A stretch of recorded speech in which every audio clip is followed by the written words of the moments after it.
Hello, ദാവീദ് എന്ന ചിത്രത്തിൻ്റെ ഏറ്റവും പുതിയ OTT അപ്ഡേഷനാണ് ഇന്നൊരു വീഡിയോ ഭാഗത്ത്. വീഡിയോയിലേക്ക് മുൻപ് വീഡിയോ ലൈക്ക് ചെയ്യുക, ചാനൽ സബ്സ്ക്രൈബ് ചെയ്യാൻ വേണ്ടി ശ്രമിക്കുക.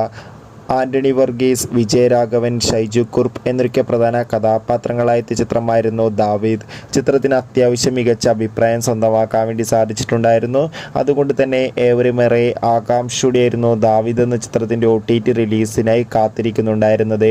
ഫൈനലി ചിത്രത്തിൻ്റെ ഏറ്റവും പുതിയ OTT അപ്ഡേഷൻ ഇപ്പോൾ ആരാധകർക്ക് മുന്നിൽ പുറത്തുനിന്നിരിക്കുകയാണ്. ആ അപ്ഡേഷൻ മറ്റൊന്നുമല്ല, ദാവീദ് എന്ന ചിത്രത്തിൻ്റെ OTT അവകാശങ്ങൾ നെറ്റ്ഫ്ലിക്സ് എന്ന OTT പ്ലാറ്റ്ഫോം സ്വന്തമാക്കിയെന്നും ചിത്രം വിഷു സ്പെഷ്യലായി OTT റിലീസ് ചെയ്യുമെന്നാണ് അറിയാൻ വേണ്ടി സാധിച്ചിട്ടുള്ളത്. എന്തായാലും കൂടുതൽ ഒഫീഷ്യൽ അപ്ഡേഷൻ അറിയാൻ വേണ്ടി കാത്തിരിക്കാം. ദാവീദ് എന്ന ചിത്രത്തിൻ്റെ റിലീസിന് വേണ്ടി, അതായത് ചിത്രത്തിൻ്റെ OTT റിലീസിനായി എത്ര പേര് കാത്തിരിക്കുന്നു കമൻറ്റ് ചെയ്യുക. ചിത്രം കണ്ടവരുടെ അഭിപ്രായം കൂടി കമൻറ്റ് ബോക്സിൽ രേഖപ്പെടുത്തുക. കൂടുതൽ സിനിമാ വാർത്തകൾക്കായി ചാനൽ സബ്സ്ക്രൈബ് ചെയ്യുക.